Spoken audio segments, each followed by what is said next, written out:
SMT Nation, we back. This is part 2 of a mini series we're doing.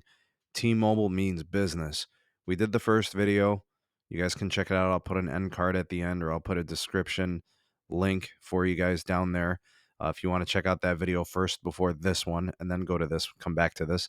But what we're doing essentially is taking this conference that's ongoing and kind of chopping up and dicing up all the little bits and pieces of T-Mobile trying to convince business partners, those potential new customers that T-Mobile's never had in the past, those that are on the business side of the house. T-Mobile has been a small player, a bit player with small businesses only. They have never really gotten into enterprise. They haven't done anything with agency, and they're looking to get into that.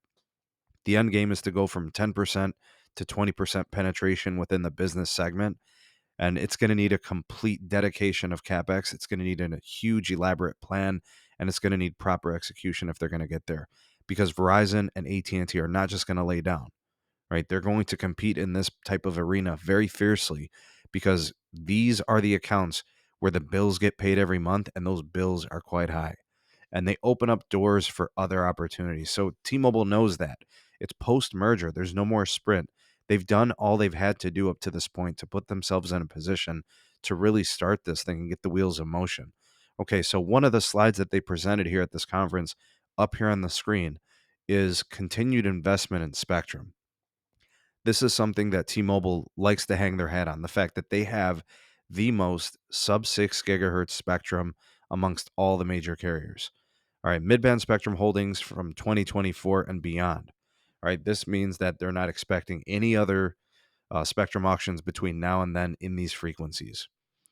Okay, so you've got T-Mobile with a total of 326 megahertz of spectrum that is considered to be, prime 5G spectrum.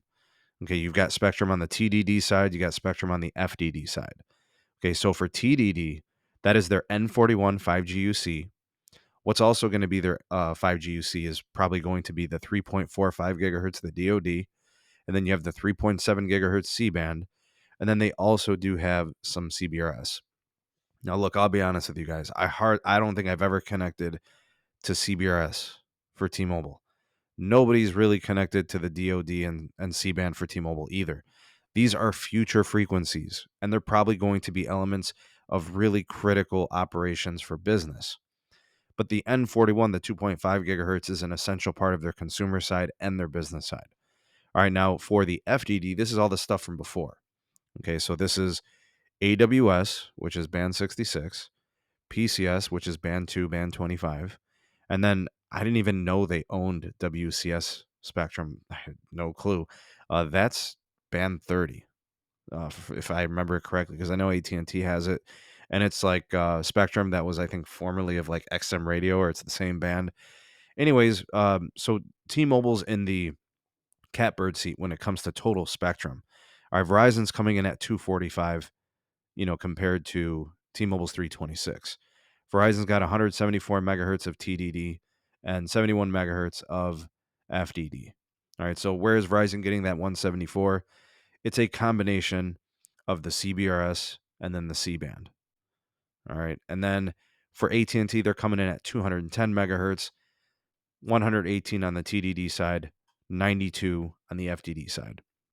You'll notice that AT&T has quite a sizable amount of FDD. The FDD is because of the WCS piece, PCS, AWS. They've got all those things from before. They've always done a really nice job of aggregating those channels, and that's what has made AT&T's LT so good. But where AT&T really is lower on is going to be the 3.7 gigahertz C-band and the DoD. Well, the DoD, they did a nice job of kind of plugging in more more capacity there with bandwidth. But they didn't get much on the 3.7 gigahertz compared to, say, like, for example, Verizon. But overall, I think AT&T, I'm not worried about them, right? AT&T is the fiber owner. They're the fiber operator. They're not doing fixed wireless access on their mobile network. So them being last like this, it doesn't really mean much, right? They're going to be able to provide a great capacitive network regardless based on those factors. Now, the two that are most alike are going to be Verizon and T-Mobile. In fact, when you think about fixed wireless access, who's going to struggle with capacity needs? And in my opinion, it's most likely going to be T-Mobile because I expect them to double the fixed wireless access subscriber count that Verizon has. Also, keep in mind, there's no proven track record of T-Mobile executing a small cell national network build. Verizon is doing a really nice job identifying their network with small cells, and nobody has, to this point, done anything sizable with millimeter wave except for Verizon, which, yes, it's limited in, you know, 20, 40, 50, 60 markets. It's deep within respective pockets within cities, but neither of the other carriers, AT&T or T-Mobile, have really started it. They haven't even scratched the surface. Meanwhile, Verizon has littered places like Cleveland and all the surrounding area with lots of millimeter wave nodes. Those nodes will remain operational. Moving forward, it's going to be easy for Verizon to continue to build that. Plus all the cbrs small cells that are already out there and all the small cells that already exist. T-Mobile has to start doing that. AT&T's been densifying C-RAN for a while now. T-Mobile's been trying to do this macro thing, and they have yet to really attack this. So all this spectrum is fine and dandy, but at some point you just have to put it all on air, and they haven't done that yet. So bragging about the spectrum, okay, fine. You're trying to see it as a strength, and I think a lot of people do. I agree. I think it is their strength to have a lot of spectrum, but at some point you have to densify the network. You got to put cell sites everywhere, especially if you're going to be competing for business and business customers, which clearly Verizon and AT&T know how to do. They've acquired those business customers, and T-Mobile is going to have to pry them out of the hands of Verizon and AT&T. And they're going to have to just embrace the grind, build out a C-RAN network that is strong, come up with those network solutions that consumers and business customers need. That's what it's going to take. The spectrum is a start, but there is a lot of work to do. And getting the spectrum is not the hard work, folks. The hard work is in the network build. It's a grind.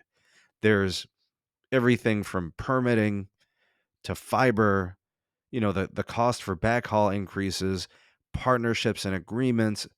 There is a lot of technical stuff to this. That's the hard part. It's not buying Spectrum. Charlie Ergen of Dish has Spectrum. You see what I'm saying? Mark Twain Communications has Spectrum. Let's call a spade here, folks. You could show up at one of these license auctions and get yourself licenses of Spectrum. The hard part is building the network, and I don't think anybody can deny that. Anybody who says anything otherwise is detached from reality. The hard part has yet to come. They are in a good Spectrum position. Now it's time to build the network. Comment down below. You are the voice of the people, the SMT Nation. Let your voice be heard. Like, share, subscribe for more. Turn on that bell notification icon to never miss an upload. Links in the description for my Patreon page, my Twitter handle, my Gmail address for all business inquiries. And then we got the join button down below if you want to become a member of the SMT YouTube channel. Get perks, add-ons, benefits, and exclusive content not found anywhere else. Thanks for watching. See you on the next one. Peace.